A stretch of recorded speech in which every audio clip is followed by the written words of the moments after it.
हाय viewers, हमारा आज का टॉपिक है famous American novelist Nathaniel Hawthorne. Nathaniel Hawthorne का द स्कारलेट लेटर यकीनन आप पढ़ चुके होंगे। द स्कारलेट लेटर इनका मैग्नम ओपस वर्क है और कहा जाता है कि इसमें उनके ऑटोबायोग्राफिकल एलिमेंट्स शामिल हैं।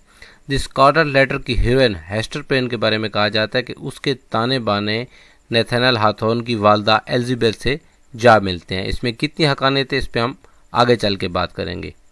उससे पहले हम व्यूअर्स आपको बताते चलें कि गॉथिक लिटरेचर के हवाले से एक कंप्लीट लेक्चर हमने इस चैनल पे अपलोड कर दिया है। उसका लिंक डिस्क्रिप्शन में मौजूद है, आप सुन सकते हैं। इसके अलावा सिल्विया प्लैथ की ट्रेजिक लव स्टोरी के हवाले से भी लिंक डिस्क्रिप्शन में मौजूद है, उस पर क्लिक करके आप उसे सुन सकते हैं। John Donne as a love poet, ये भी एक कंप्लीट लेक्चर 32 मिनट का लेक्चर है, इस चैनल पे मौजूद है। इस कंप्लीट लेक्चर को सुनने के बाद आपको जॉन डन की बायोग्राफी के मुतालिक मज़ीद जानने की ज़रूरत नहीं पड़ेगी। इसके अलावा सफ़ू अ फर्स्ट लेस्बियन पोएटस के हवाले से भी लिंक डिस्क्रिप्शन में मौजूद है, उस पर क्लिक करके आप सुन सकते हैं। आप ये भी जान सकेंगे कि सफ़ू क्यों इतनी बड़ी अजीम शायरा बन गई और वो क्या वजह थी जिसकी वजह से इनको ग्रीक लिटरेचर में 10th म्यूज़ का नाम दिया गया या टाइटल दिया गया। व्यूअर्स, अब हम बढ़ते हैं अपने लेक्चर की तरफ। नैथानिएल हॉथॉर्न जुलाई 4, 1804 को यूएस में पैदा हुए। व्यूअर्स, आप कहेंगे कि जुलाई पहले लिखा है, 4 बाद में लिखा है, तो अमेरिकन कैलेंडर में इसी तरह लिखा जाता है। मई 19, 1864 को न्यू हैम्पशायर यूनाइटेड स्टेट्स में इस अजीम नावलिस्ट की डेथ हो गई। इनके वालिद का नाम भी नैथानिएल हॉथॉर्न था, जो पेशे के हवाले से सी कैप्टन थे और येलो फीवर की वजह से उनकी डेथ हो गई थी। अगर हम इनके आबा अजदाद की बात करें तो इनके एक जद अमजद जो अमेरिका में आप बसे, उनका नाम विलियम हॉथॉर्न था, जो प्योरिटन थे और इंग्लैंड से आए थे। विलियम हॉथॉर्न के बेटे का नाम जैन हॉथॉर्न था, जो कि मजिस्ट्रेट थे सैलम में। और अब आप ये देखेंगे कि हॉथॉर्न के नाम में डब्ल्यू है और इनके एंसेस्टर्स के नाम में कहीं भी आपको नहीं नज़र आएगा। ये देखें, नैथानिएल हॉथॉर्न इनके वालिद और इनके जद्दी अमजद विलियम हॉथॉर्न या जॉन हॉथॉर्न। तो ये कैसे आया? वजह ये थी कि जॉन हॉथॉर्न जो है सैलम में जज थे और उन्होंने हिस्सा लिया था एक विच ट्रायल में बतौर जज, जिसके नतीजे में सैकड़ों लोगों को एक्यूज करके फांसी पे लगा दिया गया था। इस वजह से इन्होंने अपने आप को उस टाइटल से बचाने के लिए कि मासूम लोगों की शहादत इनके ख़ानदान की वजह से हुई, अपने नाम में डब्ल्यू का वर्ड ऐड कर लिया, अल्फ़ाबेट। नैथानिएल हॉथॉर्न की वालदा का नाम था एलिजाबेथ क्लार्क मैनिंग। इनके वालिद की डेथ आपको बताया येलो फीवर की वजह से 1808 में हो गई थी। तो इनको लेके, यानी कि अपने बच्चों को लेके दी मैनिंग में इनकी वालदा चली गई अपने मेके। नैथानिएल हॉथॉर्न ने मेन बॉर्डन कॉलेज में, एक मेन के इलाका है उसमें बॉर्डन कॉलेज है, 1821 में उसमें एडमिशन लिया और 1825 में इन्होंने अपनी ग्रेजुएशन मुकम्मल की। उसके बाद सैलम में ये 12 साल रहे और ये कितना पढ़ते थे अंदाज़ा लगाएं। According to a library records he borrowed at least 1200 books of the non fiction from the Salem Athenaeum. He also studied many renowned writers. कौन कौन से राइटर्स को नैथानिएल हॉथॉर्न ने पढ़ा था? सल्वाटर स्कॉट को, शेक्सपियर को, एडमंड स्पेंसर को, जॉन मन्यान को एंड स्कॉटिश फिलासफर्स को। नैथानिएल हॉथॉर्न के फ्रेंड्स कौन कौन से थे? Jonathan Cilley, Horatio Bridge, Henry Wadsworth Longfellow. इन्होंने एक वर्क लिखा था फैन शेव, अपने एक्सपेंसेस पे इसको छपवाया था और ये कोई ख़ास नहीं बिका था, ना ही से कोई आमदनी हुई थी नैथानिएल हॉथॉर्न को। इनके एक मशहूर वर्क है जो स्कॉलर लेटर से कम मशहूर है, लेकिन इनके अच्छे भले वर्क्स में आता है, जो इन्होंने 1837 में पब्लिश करवाया था, टॉयज टोल्ड टेल्स। 1838 में इनकी सोफिया पीबॉडी से एंगेजमेंट हो जाती है। हॉथॉर्न से कौन कौन से लोग जो है इन्फ्लुएंस थे, उनमें हरमन मेलविले शामिल है, जिसमें एक वर्क मोबी डिक और दी वेल लिखा था और वो उसने नैथानिएल हॉथॉर्न को डेडिकेट किया था। 1842 में इनको वर्क मिलता है बोस्टन में कस्टम हाउस में और जुलाई 9, 1842 में इनकी शादी हो जाती है सोफिया पीबॉडी से। व्यूअर्स 2 मिस था। 1842 में सोफिया पीबॉडी से इनकी शादी होती है। सोफिया पीबॉडी की डेथ इनके बाद होती है, इनकी डेथ के 10 साल बाद 1874 में। सोफिया पीबॉडी से इनके 3 बच्चे हैं और ये कपल जो है शादी के बाद कॉनकॉर्ड की तरफ मूव कर जाता है, देन ब्रेकशायर की तरफ मूव कर जाता है। 1842 से 1849 तक इन्होंने एज ए सर्वेयर काम किया था कस्टम हाउस सेलम में। He was the writer of American renaissance. It was also known as England new renaissance which was considered from 1830 to the end of American civil war.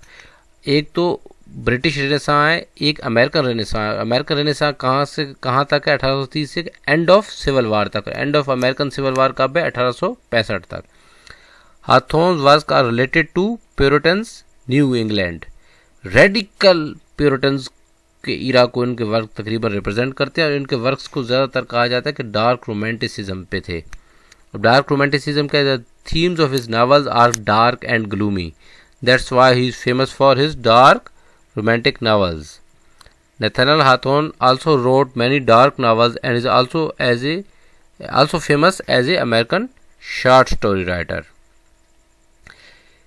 His works are much about morality, which depicted historical events in a religious background. He played an important role in the development of American literature. अब 1850 में इनका magnum opus work the Scarlet Letters हमारे सामने आता है, जिसकी वजह से आज हम नैथनियल हाथोर्न को पढ़ रहे हैं। द स्कारलेट लेटर में क्या है? मेन थीम इसकी adultery, legalism, guilt, Puritans radicalism, sin, ये चीज़ें इसके मेन थीम्स हैं। और उसमें गोथिक के जो इमेज निशानियाँ मिलती हैं वो हमें फॉरेस्ट है, पुरानी बिल्डिंग्स हैं एज सच, और बाकी चीज़ें तो ख़ास हमें नज़र नहीं है। D.H. Lawrence said about the Scarlett Letter perfect work of American imagination. ये कहा था D.H. लॉरेंस ने किसके बारे में? स्कारलेट लेटर के बारे में। 1851 में इनका एक वर्क सामने आता है, ये भी इनका मशहूर वर्क है, the house of the seven Gables A romance. ये एक प्योर गोथिक नावल है। 1852 में नैथनियल हाथोर्न का एक वर्क सामने आता है, the life of Franklin pierce, जो कि ओहियो स्टेट यूनिवर्सिटी प्रेस ने पब्लिश किया था। और ये किन के बारे में था? ये इनके कॉलेज फ्रेंड थे फ्रैंकलिन पायर्स, उनके बारे में है। और वो इनके जो फ्रेंड थे वो अमेरिका के 14वें सदर जाके बने और हमेशा इनके ख़ास दोस्त रहे।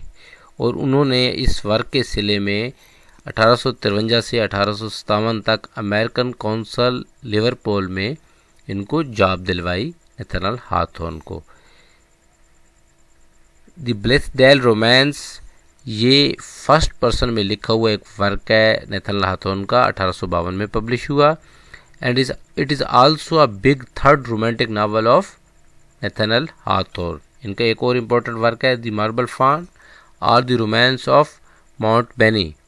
ये इनका वो आखिरी नावल है जो कि मुकम्मल हुआ था, ये 1860 में पब्लिश हुआ है। इनका एक और वर्क है चीफली अबाउट वार मैटर्स, ये ऐसे वर्क है और ये पब्लिश हुआ था 1862 में। और ये ऐसे किस चीज़ के मुतल्लिक है? इब्राहिम लिंकन से इनकी मुलाकात हुई थी जो अमेरिकन प्रेसिडेंट थे, ये ऐसे उससे रिलेटेड है। इनका एक और वर्क 1863 में पब्लिश हुआ था जो कि अनफिनिश्ड है, द डुलिवर रोमांस। एक और वर्क है, ये भी अनफिनिश्ड है, सेप्टिमस फेल्टन और the elixir of life, publish in the Atlantic monthly 1872 and it is also a unfinished work of Nathaniel Hawthorne. एक और अनफिनिश वर्क हमारे सामने आता है, डॉक्टर ग्रिमशेव्स सीक्रेट ए रोमांस 1802 में। अब हम ये देखते हैं कि हाथोर्न को किसी ने कोई वर्क लिखा था तो कौन सा लिखा था और किसने लिखा था?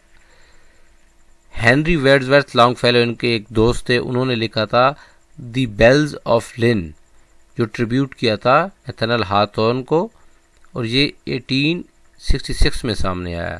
नैथनियल हाथोर्न की शॉर्ट स्टोरीज़ की हम बात करेंगे, the hall of the three hills, Roger Malvin burial, publishing year आप सामने देखते जाएं, my kinsman Major Molineux, young Goodman Brown, the minister's black veil, the grey champion, the white old maid, Wakefield, the ambitious guest, the man of adamant, the maypole of Merry Mount, the great carbuncle, A Virtuous Collection, The Birthmark, The Celestial Road, Egotism or The Bosom Serpent,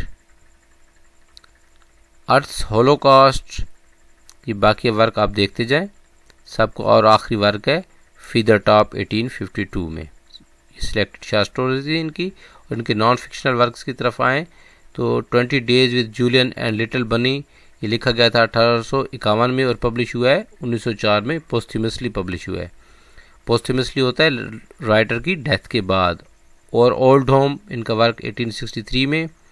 passage from the French and Italian notebooks 1871 में, ये भी पोस्ट्यूमसली work है। इनकी short story collections की बात की जाए तो ये बहुत मशहूर है। टॉयज टोल्ड टेल्स जो 1837 में सामने आई और यहाँ से बाकायदा इनका कैरियर का आगाज़ हुआ। ग्रैंड फादर्स चेयर 1840 में। Mosses from an old manse 1846 में। A wonder book for girls and boys 1851 में, ये वर्क इनका मशहूर है। The snow image and other twice told tales 1852 में सामने आता है। टेंगलवुड टेल्स 1853 में, इसकी हम पहले बात कर चुके हैं। The Dolliver Romance and other pieces 1876 में। The Great Stone Face and other tales of the White Mountains 1899 में पब्लिश होता है। एक दफ़ा दोबारा आपको बताते चलें, 1845 में इन्हें बतौर कस्टमर सर्वेयर वहाँ काम किया था, सर्वेयर। और कस्टम सर्वेयर हमको स्कॉलर लेटर में कैसे मिलता है, वो the narrator of the Scarlet Letter है at the port of Salem. और इन्होंने जब विग्स ने इलेक्शन जीता था 1848 में, तो इनकी नौकरी कुछ सियासी वजूहात की बिना पे ख़त्म हो गई थी।